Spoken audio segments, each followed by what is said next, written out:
for treatment of minor cuts and burns, fever, cough, rashes, eye, ear, and general infections, and much more, but you don't have an appointment? Visit Wayne Healthcare's Walk-In Care, Monday through Friday, 8 a.m. to 4:30 p.m. Wayne Healthcare's Walk-In Care Center is located at 828 Central Avenue in Greenville. Again, they are open Monday through Friday, 8 a.m. to 4:30 p.m. Remember, no appointment is necessary.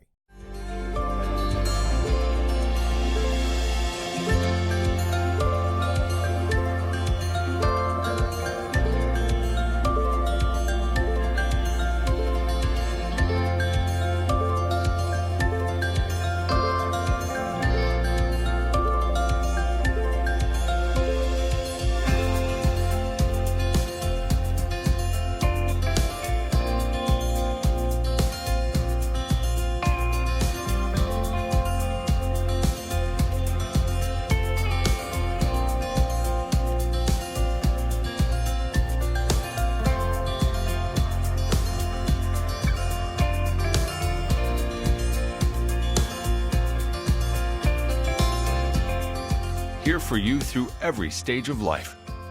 Together we grow. Member FDIC, an equal housing lender. Hi, I'm Ryan Berry. Welcome to darkcountymedia.com Extra. And we are on location again this week. We've done this a few times. We've been down here in Arcanum before and talked to Mayor Greg Baumley. But this time we're going to introduce the new police chief down in here in Arcanum. Well, down here if you're from northern part of the county. Over here if you're from over in New Madison or Pittsburgh. But we are here in Arcanum. I'm going to talk to Police Chief Marcus Ballinger, and he's just been here just a couple of months now, and we're going to find out a little bit more about him, how he got here, and what he thinks of the community. And Chief, welcome to darkcountymedia.com Extra. Well, thank you for having me. I really appreciate this opportunity to be able to speak with you and also be able to speak with your viewers. When did you get hired, and how long have you been here in Arcanum now? June 2nd was my start date. That was the date that I was sworn in. And then about 10 days later, we did a formal swearing in the public eye to kind of get things going. So I spent about a week here before that meeting to kind of get to know a little bit of everybody in the department and everybody else throughout the village. You have a young look to you, but you've been in law enforcement for quite a while now. Almost 20 years, over 19 years you've been in law enforcement. And it's a lot of it in similar areas like Arcanum. Tell us about yourself, where are you from, and just lead us through how you got here. Absolutely. So in 2000s when I went through the academy in Marion, Ohio, and I started off in the hometown where I'm from, which is Richwood, Ohio. I started off as an officer there part-time, and then I moved into a full-time position, and from there I went to Plain City. Plain City Police Department is where I think I learned how to really become a police officer. We had excellent staff there, excellent supervisors. They taught us a lot of good ethics, a lot of good officer safety, investigative skills that I wouldn't have been able to learn anywhere else at any other departments just because of the amount of experience that was set in Plain City at that time. As I grew in my career and I reached around my 13th year, I started thinking that I wanted to be a supervisor, and so I ended up coming back to Richwood as a sergeant, and then later I was promoted to lieutenant from that point. And I was put on salary, and I ran day-to-day operations as well as working with the budget, writing grants for the police department, and a few other administrative jobs that I was in control of. There reached a point where I've lived in Richwood my entire life. I love that community, heart and soul, but I felt like it was time for me to start moving in a different direction. I had learned that Sharon Township was offering a constable position. Don Swin is the current chief of Sharon Township, and he has been in law enforcement for about 48 years. And I knew that I was going to be able to learn quite a bit from him before he retired, which wasn't going to be but a few more years from now. And so I decided to apply. I applied. I was chosen to be a constable for them, and then I worked the last 3 years with them. until I was just really thumbing through some emails, and I came across a Google's job for the Arcanum Police Department for chief, and I started looking up the town. I looked up the area, I looked up the mayor, I looked up the businesses that are in the surrounding area, and I looked up some of the growth that's going on in Arcanum and the great things that this council is doing for the village of Arcanum, and I think I was just sold. I went right home and asked my wife, because that's the first thing you do, when you want to move 2 hours away, is you have to go home and ask permission to do that. Absolutely. So I went home and I spoke with my wife about it, and I said, this is it. This is what I've been waiting for. This is the position. And I was talking to you just before we went on, and I honestly wasn't looking to become a police chief right away. I was going to wait about 4 or 5 more years. Mm-hmm. But this position came open and this opportunity, and I just couldn't pass it up. And I tell you, the moment that I came here and sat down in the interview, we talked for, I don't know, I think it ended up being an hour and a half. It was supposed to be 25 minutes. Mm-hmm. And we just sat down and talked, and they really grilled me in the interview. And I felt like it went really good. They thought that it went really good. And from that point, I was offered the job a little while later. I'm sure from that, actually, I want to go back to one thing. Absolutely. What is a constable? What does a constable do? We don't have a lot of those around these parts. So what does a constable do? A constable is a township officer. So they're basically a township police officer. So it's kind of like a sheriff, deputy sheriff, right? Constable, police officer in that sense. But in the grand scheme of things, we all have the same powers. It's just a matter of our jurisdiction that we're at. Gotcha. Okay. And then I guess during the interview, they probably talked about your philosophy or theory on policing. Mm-hmm. What is your theory on policing? I know it could be long and extensive, but just kind of summarize what you bring to Arcanum. I'm going to bring community-oriented policing to Arcanum in a way that has never been brought here before. That's my goal. That's what I came here to do. That is what I spoke about in the interview, and that is why I think they hired me.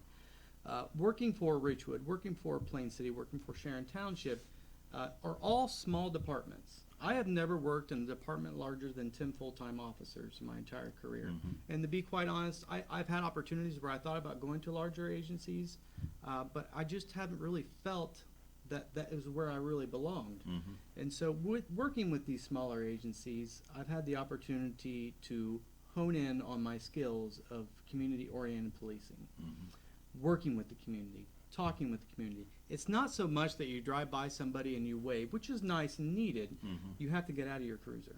You got to get out of your cruiser. You got to walk around. You got to talk to people. You have to find out how they're doing. Engage with them. So many people want to come up and talk to a police officer. They want to talk about the problems that they're having in their neighborhood. Mm-hmm. They want to talk about the problems that they're having with their best friend who may be on drugs. They, just a slew of problems that people want to talk to you about, and sometimes they just want to talk. Right. They want to know who their local police chief is. They want to know who their local police officers are. They want to be on a first-name basis with them. And most of the time when people come into contact with law enforcement, it's generally at the worst part of their day. Sure. Well, my goal is to see you at a better part of your day. I don't want to just see you. I don't want to just talk to you at the worst part of your day. I want to see you and talk to you in the best part of your day, or just the day where you're just lounging, or you're just walking around outside, or you're at a baseball game, or you're at a football game, or a basketball game. I'm never going to shy away from talking with someone, and I can sit and talk for however long they want to sit and talk for. As well, once you find out the problems in the neighborhood, it's up to us to find solutions to those problems. And they may be minor, but they may be big problems too. But the more that we interact with the public, the more that they trust, the more that we can ask council to invest in this police department. And I desperately want council to invest in this police department and invest in the vision and the future that I want to provide for it and the direction in which we want to go. And with that, I think we'll have enormous community support. And that community policing that you're talking about, that extends into the school right now too with your SRO, Student Resource Officer. And I guess Arcanum has been in the school now for a few years. Who do you have as an SRO officer this year, and what are they trying to do in the school? Our SRO is John Wilt. This is his first year being the SRO in the school. He has done an outstanding job that I can see so far. I've went out to the school. I've spoken with the superintendent. I've spoken with some principals. I've met with him. I've watched him teach the students while in class, and he's involved. He's engaging. He wants to do a good job. He wants to be there. He wants to help teach our youth a better track, a better path forward than some of the paths that they have chosen in the past. And maybe just because it's a small town. And a lot of people say the same kind of thing over and over again. It's a small town. There's nothing for these kids to do but to cause havoc and vandalize. And that's just really not true. A lot of it just has to do with teaching them the correct way, teaching them correct behavior, giving them the tools that they need to make appropriate choices as they grow into early adulthood. And really, I guess I'm hoping out of the SRO things is from around the county is that once they learn to trust the officer there, then as they grow older, they continue to trust the officers. That is absolutely what we want. The last thing we want, sometimes we have to go in the residence for domestic violence situations, whether it's medical, whether it's drug related, or whether it's just abuse. And a lot of times when law enforcement goes into those residents, we're there to do a specific job for a specific reason. And sometimes the kids always get caught in the middle, right. And they're always the biggest victims of everybody in the situation. And if all they see is when the police come, mom and dad go to jail, or aunt does, or somebody has gotten in trouble, we want to curve that. We want to get away from that. We want to get to the point where when they see the officer, it's, "Hi, Marcus, how are you today?" Right. And this is the kind of relationship that we want. We want that relationship that they feel confident and comfortable with coming up and talking to us. And having an SRO in the school is the first line for us to go at it. We've talked about your SRO. Talk about your department now.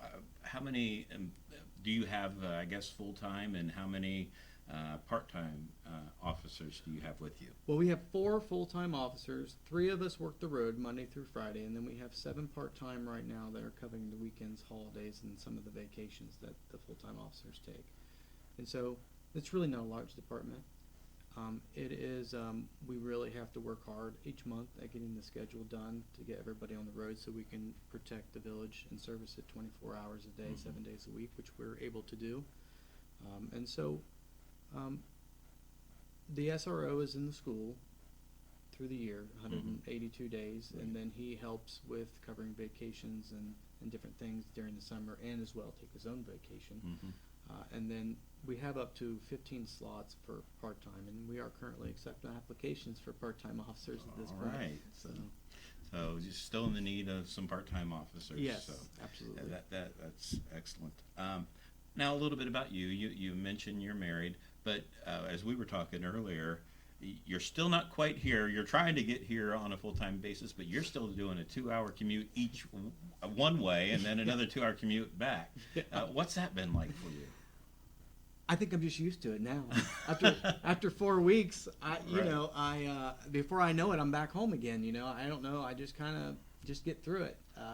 It is a 2-hour commute. It's about an hour and 15 minutes. So it's quite a long a commute. I dislike being so far away right now because I feel like I just need to be closer to the community, and that's what we're trying to get to. So we're just in the process of putting our house on the market and getting it sold, and then finding the proper residents in this area for us to move to. And so we're hoping to do that in the next month or so. Okay, you're married. Do you have any kids or anything that you're? Yes, I have a child. His name is Alex. He's 16, going on 25. I understand that. Yeah. And Completely. and I have a lovely wife, Erin. We've been married for over 10 years now, and she is everything to me. Excellent. What do you think of the community? She absolutely loves the community. In fact, when I came for my interview, I drug her along with me.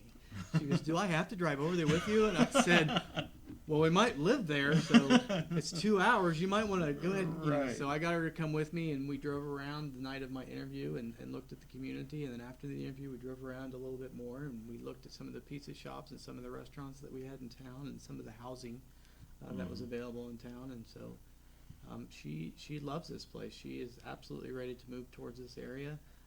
She is a adjunct professor. She has 2 master's degrees, Okay. one in adult education, one in Soc, as well as she's history teacher 7th through 12th.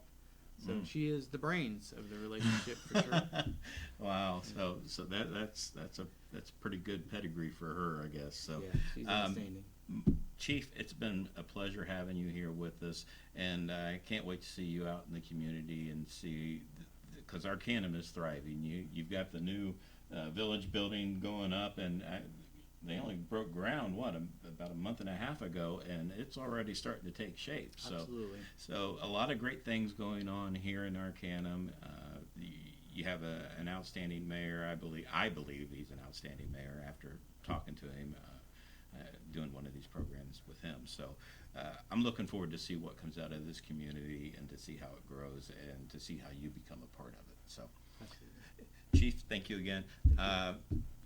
Next week, we're going to stay here in Arcanum for next week's program. Actually, we're going to have Chief Kurt Troutwine on the program next week. So I want you to tune in for that. We're going to talk about some things that are going to be on the ballot and that he wants to let you know about. But until next week, have a great week. Are you looking for a new family medicine provider? Look no further than Union City Medical Center. They have 2 locations to better serve you and your family in Union City and Greenville. Dr. Roy Harvey and Patricia Sutter, family nurse practitioner, accept walk-ins, provide DOT physicals, and see pediatric patients. For more information on how Union City Medical Center can help you, call 937-968-7416. That's 937-968-7416.